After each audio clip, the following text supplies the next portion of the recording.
नमस्कार, news breakers में आपका स्वागत। मैं हूं प्रकाश हिंदुस्तानी। आज इस कार्यक्रम में हमारे खास मेहमान हैं state bank of India officers association के जोनल प्रेसिडेंट श्री प्रदीप कोरी जी। प्रदीप जी, हमारे स्टूडियो में आपका बहुत बहुत स्वागत है। बहुत बहुत धन्यवाद आपको। कल भी बैंक वालों की हड़ताल थी और आज भी बैंक वालों की हड़ताल है। ये लगातार हड़ताल का दौर क्यों? हड़ताल ये थोपी गई हड़ताल है बैंकर्स के ऊपर, क्योंकि इसमें कुछ ऐसे मूलभूत मुद्दे हैं जिससे कि पूरा राष्ट्र प्रभावित हो रहा है। हमने इसमें ऐसे कोई मुद्दे नहीं हमारे कि जिससे हमारे वेतन भत्तों में कोई बढ़ोतरी हो। ये लड़ाई पूरी देश हित में है और देश हित के खिलाफ जो लोग काम कर रहे हैं उनके विरोध में।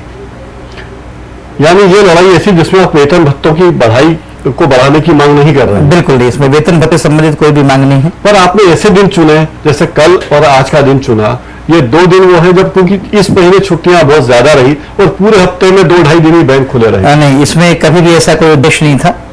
बात यह थी कि हड़ताल का जो आह्वान था वो हमने जुलाई में करने का किया था, लेकिन मुख्य श्रम आयुक्त द्वारा दिल्ली में मध्यस्थता करने के पश्चात ये तय हुआ था कि जो प्रबंधन है वो हमारी मांगों पे ध्यान देगा, सुनेगा। लेकिन ये स्थिति कल तक ऐसी कुछ नहीं हुई। परसों तक 21 तारीख को भी श्रम आयुक्त ने बुलाया प्रबंधन को, लेकिन उन्होंने कोई इसमें अपना इंटरेस्ट नहीं दिखाया। और आज 22 तारीख इसलिए महत्वपूर्ण थी कि आज ही वो दिन है जब वित्त मंत्री संसद में बैंकिंग लॉज अमेंडमेंट बिल पेश करने जा रहे हैं। और यदि ये बिल पेश हो गया तो निश्चित तौर पर बैंकिंग इंडस्ट्री उससे बुरी तरह से प्रभावित होगी। यदि बैंकिंग उद्योग प्रभावित होगा तो उसके कर्मचारी भी प्रभावित होंगे, अधिकारी भी प्रभावित होंगे, और ये सब प्रभाव पड़ेगा तो राष्ट्र के लोग भी प्रभावित होंगे। इसलिए हमारी आज मजबूरी थी कि उसने ये 22 तारीख का चयन किया अगस्त का। ये खंडेलवाल कमेटी की क्या सिफारिश है जिसको लेकर बड़ा विवाद है? खंडेलवाल समिति की सिफारिशें कुछ ऐसी हैं कि जो लगता नहीं है कि किसी भी प्रकार से हमारे देश के बैंकिंग ढांचे को सुधार कर पाएंगी। हालांकि इनको जब नियुक्त किया गया था तो ध्येय ये था शासन का, हमारी सरकार का, कि ये कुछ ऐसी बातें करेंगे, कुछ ऐसे अनुशंसाएं देंगे जो कि बैंक हित में होंगी और साथ में हमारे राष्ट्र हित में होंगी। लेकिन इन मुद्दों पर खंडेलवाल समिति खरी नहीं उतरी। क्या क्या सिफारिश थी इसकी? एक तो पहले मैं राष्ट्र संबंधी सिफारिश की बात करूंगा। पहला उन्होंने कहा कि जो ग्रामीण क्षेत्र में बैंकें हैं, जो शाखाएं हैं उनको बंद किया जाए। मतलब सरकारी बैंकों की गांव की शाखाएं बंद कर दी जाए। बिल्कुल, यही उनका ध्येय था, बंद कर दी जाए। और साथ में उन्होंने एक अनुशंसा ये दी कि आगे जो भी नियुक्तियां बैंकों में होंगी वो इस बात को दृष्टिगत रखते हों कि उनकी नियुक्ति सिर्फ ग्रामों में हो।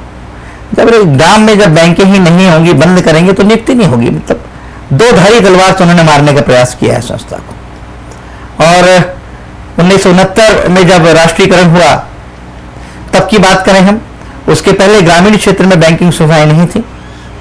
सरकार चेती और 1988 में सेवा क्षेत्र दृष्टिकोण के साथ आई, क्योंकि सर इससे यह हो रहा था कि कुछ गांवों में तो बैंक सुविधाएं दे रहे थे और कुछ गांव जो थे वो अछूते रह गए थे। तो शासन ने यह सोचा कि ये ऐसा क्यों ना किया जाए कि बैंकों के मध्य गांवों का बंटवारा कर दिया जाए, तो कोई भी ग्रामीण यदि बैंक पहुंचे किसी सुविधा के लिए तो उसको वो बैंक बता दे कि भाई आप ये सुविधा के लिए फला फला बैंक अधिकृत है। तो इससे सारे का सारा जो पूरा देश था हमारा वो बैंकिंग उद्योग से संबद्ध हो गया था। लेकिन शाखाएं बंद करने के बाद क्या होगा ये तो हम आप सभी जानते हैं। सिफारिश है, ये बंद कहाँ की? नहीं, सिफारिश है। सिफारिश को उन्होंने मूलतः स्वीकार कर लिया है। अब मूलतः स्वीकार कर लिया है मतलब लागू करने की बात बची। जहां सैद्धांतिक सहमति है तो मेरे को नहीं लगता है कि सैद्धांतिक सहमति के बाद कोई विरोध की बात आती। तो ग्रामीण बैंक के बंद, अभी हमारे 15 अगस्त को प्रधानमंत्री ने लाल किले की प्राचीर से कहा कि 2 साल के भीतर हर परिवार का अपना बैंक अकाउंट होगा। बिल्कुल आपने सही बात की। अभी तो बैंकिंग इंडस्ट्री को तो सरकार बढ़ावा दे रही है। बिल्कुल बढ़ावा दे रही। मेरे को यही बात समझ में नहीं आ रही कि जब प्रधानमंत्री लाल किले की प्राचीर से भाषण देते हैं और कहते हैं कि जन जन तक बैंकों की पहुंच होना चाहिए, चाहे वो ग्रामीण क्षेत्र के सुदूर अंचल में क्यों ना हो। लेकिन दूसरी ओर एक खंडेलवाल समिति है जिसकी सिफारिशें स्वीकार की गई हैं, ये उल्टी बात कह रही है। तो ऐसा विरोधाभास क्यों? तो हमारा शासन से यही कहना है कि यदि प्रधानमंत्री की इच्छा है कि ग्रामीण क्षेत्र में बैंकें हों तो बंद करने की बात बेमानी है, इसको वापस लिया जाना चाहिए इस अनुशंसा की स्वीकृति को। अब कई बैंकों का, कई क्षेत्रीय बैंकों का भारतीय स्टेट बैंक में विलय हुआ है, उसके बाद क्या स्थिति हुई आपकी? नहीं, विलय के बाद देखिए जो भी छोटे बैंक थे बहुत सारे, और इसमें स्टेट बैंक समूह के ही 2 bank, state bank of Saurashtra का 2008 में विलय हुआ और स्टेट बैंक ऑफ इंदौर का 2010 अगस्त में से विलयन हुआ। तो मूलतः तो किसी को कोई ऐसी हानि की बात नहीं है, क्योंकि इस संविलियन के पहले यह तय किया गया था कि जो वर्तमान आपकी आय है उसमें से कुछ भी काटा नहीं जाएगा। तो ये बात तो तय है कि जो भी लोग आज बैंक में हैं उनकी वेतन में किसी भी प्रकार का कटौती नहीं हुआ है। और बल्कि स्टेट बैंक ऑफ इंडिया में 3 बेनिफिट थे, ग्रेच्युटी के साथ साथ प्रोविडेंट फंड तो था ही, और उसके अतिरिक्त पेंशन भी थी, जो कि अन्य किसी बैंक में नहीं थी। तो इसका लाभ भी लोगों को हुआ कि जो लोग आखिरी अवसर पर रिटायर हुए उनको न केवल उनके प्रोविडेंट फंड का पैसा मिला, उनको पेंशन भी मिलने लगी। तो अच्छी स्कीम तो है सरकार की कर्मचारियों के लिए। नहीं, कर्मचारियों को निश्चित तौर पर अच्छी स्कीम है, लेकिन देखिए सर, होता यह है कि जितने भी प्रकार की अनुशंसाएं आती हैं तो सारे लोग उसको पढ़ते नहीं है, ना उसकी मीमांसा करते हैं, ना उसके लाभ हानि के बारे में सोचते हैं। यही कारण है कि कोई छोटी सी बात बोलता है तो लोग भ्रमित हो जाते हैं जी, और गलत पक्ष में खड़े हो जाते हैं। तो हमने ये बीड़ा उठाया है कि इस भ्रम को दूर करना है और लोगों को खंडेलवाल समिति की जो सिफारिशें हैं जो कि हमारे विरोध में जाती हैं उनके प्रति जागरूक करना है लोगों को, और शासन से भी विरोध करना है कि ऐसी सिफारिशें जो राष्ट्र हित में नहीं है वो आगे ना जाए, उनको स्वीकार न किया जाए। बैंकों को मजबूत बनाने के लिए है कि वे शाखाएं जो ग्रामीण इलाकों में है मुनाफा नहीं दे रही उन्हें बंद किया जाए। हाँ, निश्चित तौर पर ग्रामीण क्षेत्र में इतना काम नहीं होता है जितना कि शहरी क्षेत्र में होता है, तो तुलनात्मक दृष्टि से वे शाखाएं उतना लाभ अर्जित नहीं कर पाती और कुछ मजबूरी है, जैसे बैंक में एक शाखा प्रबंधक रखना ही है, वहां पर एक कैश में ऑफिसर रखना ही है, तो ये सब में पैसा लगता है, तो जो वहां पर खर्चे हैं उतने आसानी से निकल नहीं पाते हैं। आप यूनियन के पदाधिकारी हैं, जी सर, एसोसिएशन के अध्यक्ष हैं जी। बैंकिंग इंडस्ट्री में सरकारी बैंकों का कामकाज क्या संतोषजनक है आपकी राय में? बिल्कुल, मैं तो समझता हूं कि ईमानदारी की जहां तक बात की जाए, जो बोला जाता है वो किया जाता है, चाहे राज्य शासन की नीति हो चाहे केंद्र शासन की, हर नीति का दृढ़ता से पालन किया जाता है। और मैं नहीं समझता हूं, देखिए अभी सीधी बात मैं करता हूं कि शिक्षा ऋण का क्षेत्र है तो भाई सिर्फ सरकारी क्षेत्र के बैंक ही शिक्षा ऋण दे रहे हैं, प्राइवेट सेक्टर के बैंक इसलिए नहीं देंगे कि उसमें कोई सुरक्षा नहीं है। 7 लाख तक ऐसी कोई नहीं है, प्रॉपर्टी नहीं रखना है, कोई गारंटी नहीं लेना है, तो इस कारण से वो दे नहीं रहे हैं। तो ये सिर्फ जो हमारे अनुसूचित बैंक है सिर्फ यही सुविधा दे रहे हैं। आरबीआई के नियमों के मुताबिक उन्हें भी देना अनिवार्य है, प्राइवेट बैंकों को भी। आरबीआई ये अपेक्षा करती है कि प्राइवेट बैंक भी दें, लेकिन उनके ऊपर जो रेगुलेशन है इतने कड़े नहीं होते हैं जितने कि अनुसूचित बैंकों के ऊपर होते हैं। अभी मध्य प्रदेश की सरकार ने कहा कि किसानों को बिना ब्याज के कर्ज मिलेगा, तो ये भी सरकारी बैंकिंग देंगी? नहीं, ये तो देखिए अब शासन की यदि पूरी सूचना आएगी कि ढंग से इसको दिया जाएगा, क्योंकि बैंक शून्य पर तो कार्य कर नहीं सकते हैं। हाँ। इसमें सब्सिडी के रूप में जो भी आवश्यक लोग होंगे जो सीमा के अंतर्गत आएंगे उनको दिया जाएगा। जैसे अभी आपकी जानकारी के लिए सर, जो शिक्षा ऋण है इसमें भी 1% की ऋण की सब्सिडी है, खासकर उन लोगों के लिए जो गरीब तबके से आते हैं। इसी प्रकार से आवास ऋण में भी ये सुविधा दी जा रही है। जी। अभी के दौर में, वर्तमान दौर में आप सरकारी बैंकों को प्राइवेट बैंकों में क्या प्रतिस्पर्धा पाते हैं? कोई प्रतिस्पर्धा नहीं है सर। हाँ। जो लोग अतिरिक्त पैसा रखते हैं और पैसा देके सुविधा पाना चाहते हैं वो प्राइवेट बैंकों की ओर जाते हैं। उनको कैलकुलेशन से मतलब नहीं है कि उसने कितना पैसा आपके खाते में लगाया, क्या ब्याज दर लगाई, कितना भ्रमित किया। कई बार ये कहा जाता है कि हम आपको फिक्स्ड दर पर ऋण दे रहे हैं, लेकिन मूलतः फिक्स दर जैसी कोई चीज होती ही नहीं है। जब दस्तावेज को देखें तो पता लगता है कि जो फिक्स दर की बात की गई है ये दर एक सीमा तक, एक समय सीमा तक है। प्रथम वर्ष हो सकता है, प्रथम कुछ माह हो सकते हैं, 2 वर्ष हो सकता है, लेकिन निरंतर किसी भी प्रकार के ऋण में फिक्स्ड रेट ऑफ इंटरेस्ट नहीं दिया जाता है। ये भ्रमित करने वाली स्थिति है। दूसरा यह है कि आपको जो किस्त आपकी पटाना है वो किस्त को निश्चित तिथि को पटाना है। किन्हीं भी कारणों से वो लेट होगी तो आपको पेनल्टी लगेगी। लेकिन आपने जल्दी कर दी तो हालांकि आपने जल्दी पैसा दे दिया है, 25 तारीख को आपको किस्त देना, आपने 1 तारीख को दे दी, तो ये कायदा कहता है कि उसको 25 तारीख का ब्याज क्यों दे। हाँ। ये सुविधा सिर्फ सरकारी बैंकों में है कि जिस दिन आप पैसा करेंगे दिन दिन के हिसाब से, मिति कांटे के हिसाब से ब्याज लगता है, जबकि बाकी जगह ये स्थिति नहीं है। आपकी हड़ताल के मकसद और क्या क्या है? हमारी हड़ताल के मकसद दूसरी ये भी है कि खंडेलवाल समिति की सिफारिश एक ये है कि जो स्थायी कार्य हैं बैंक के, जहां पर स्थायी कर्मचारी लगते हैं, उन कार्यों को भी आउटसोर्सिंग के माध्यम से बाहरी लोगों से लिया जाए, जैसे मैनेजर या प्यून या बाबू। हाँ, ये इसमें कोई सीमा उन्होंने रखी नहीं है। हाँ। लेकिन जो कुछ बातें उन्होंने विशेष रूप से कही, चाहे फाइनेंस का क्षेत्र हो तो हमको बाहर से व्यक्ति लेना है, वो बैंक का कर्मचारी रहा हो, कोई एम्प्लॉय, कोई उसकी आवश्यकता नहीं है। आईटी सेक्टर के लिए हमको बाहर से आदमी लेना है। फॉरेक्स ट्रेजरी, जो फॉरेन एक्सचेंज का काम है, उसके लिए भी उन्होंने सलाह दी हुई है।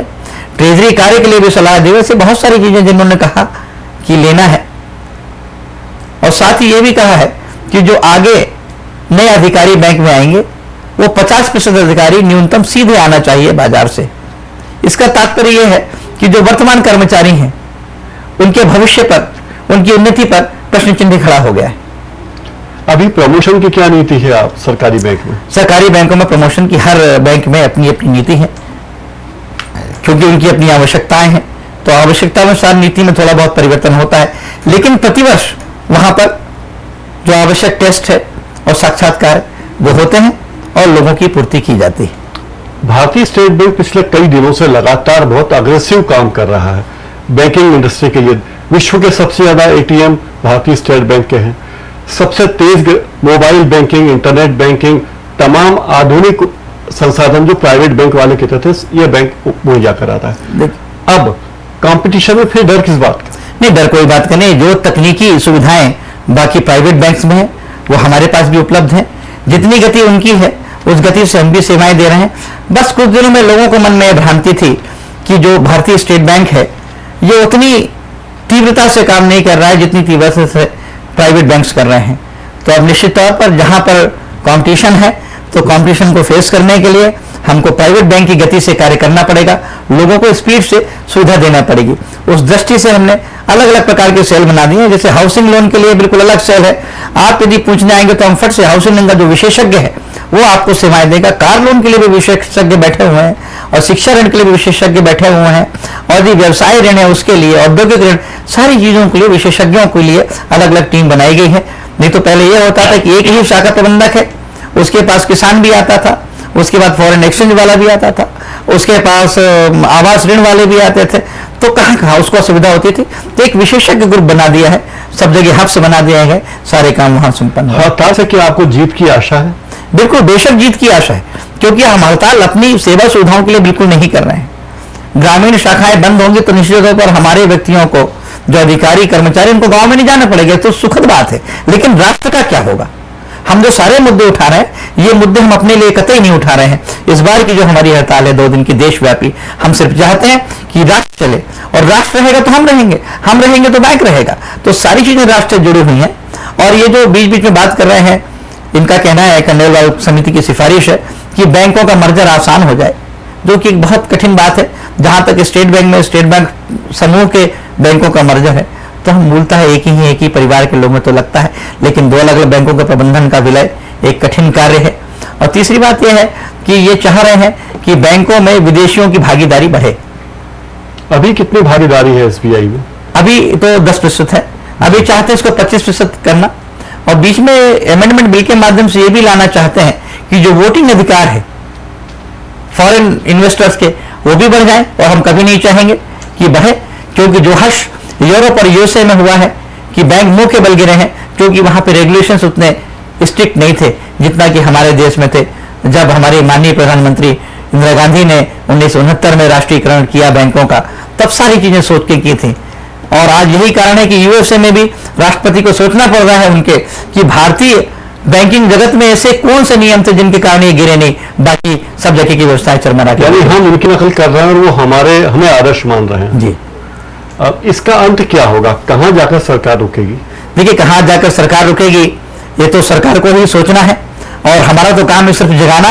यदि सरकार जगना ना चाहे तो बात अलग है, लेकिन हमारा ये जो निरंतर आंदोलन है ये चलता रहेगा। ये 2 दिन में बात खत्म होने के नहीं हमको मालूम है। अगला चरण क्या है आंदोलन का? अगला चरण ये है आंदोलन का कि इसके बाद हमको ऐसा लगता है कि शायद मुख्य समायुक्त दिल्ली में पुनः बैंकों की बैठक आहूत करेंगे और एसोसिएशन के साथ बात करने की बात होगी, और नहीं होगा तो फिर हम अगले चरण के बारे में ध्यान देंगे सर। इसमें पिछली हड़ताल भी तो 2 साल पहले हुई थी, उसके क्या नतीजे निकले?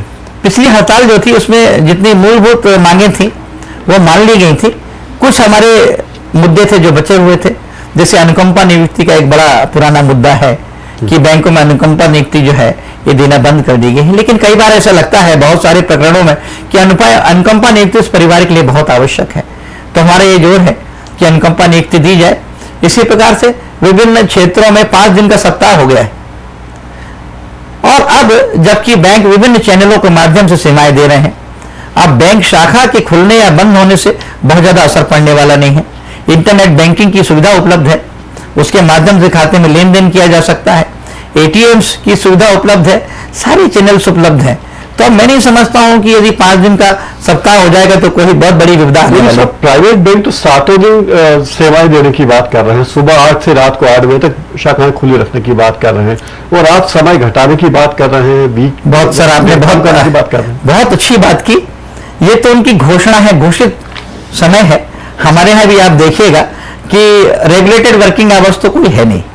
कहने को जरूर लोग कहते हैं 10 से 5 बजे का समय है, लेकिन मेरे को तो ऐसी कोई शाखा नहीं दिखती है कि जहां आप 7 और 8 बजे भी जाएं तो आदमी काम ना दे रहा हो।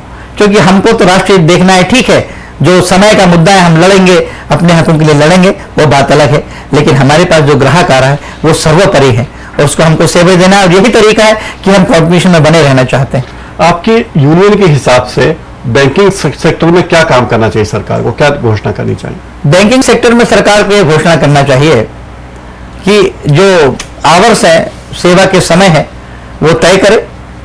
और अभी ये देखा जा रहा है कि जितने कर्मचारी अधिकारी रिटायर हो रहे हैं उसका 10% भी बैंकों में कार्यबल बढ़ाया नहीं जा रहा है। तो यदि बैंक को वाकई में बैंक उद्योग को बढ़ाना है तो ये आवश्यक है कि शासन बैंकों में अपॉइंटमेंट की नीति बदले, और जो ये आउटसोर्सिंग की बात कर रहे हैं ये आउटसोर्सिंग की बात ना करे। बैंक के अंदर से जो विशेषज्ञ लोग हैं उनका पैनल बनाए, उनको आगे बढ़ाए और ट्रेनिंग दें। इससे ही देश का लाभ है, बैंक का लाभ है, सबका लाभ है। प्रदीप कोरी जब हमारे स्टूडियो आया, आपने बैंक के बारे में बात की, आपकी यूनियन के बारे में बात की, और सरकार की नीति और खंडेलवाल समिति के बारे में हमें बताया। आपका बहुत बहुत धन्यवाद सर। आपका भी धन्यवाद, आपने मुझे आमंत्रित किया और आज इतनी बातें हुई। इस मीडिया से जनता तक हम सफल होंगे अपनी बात पहुंचाने में। धन्यवाद। न्यूज ब्रेकर्स में फिलहाल इतना ही।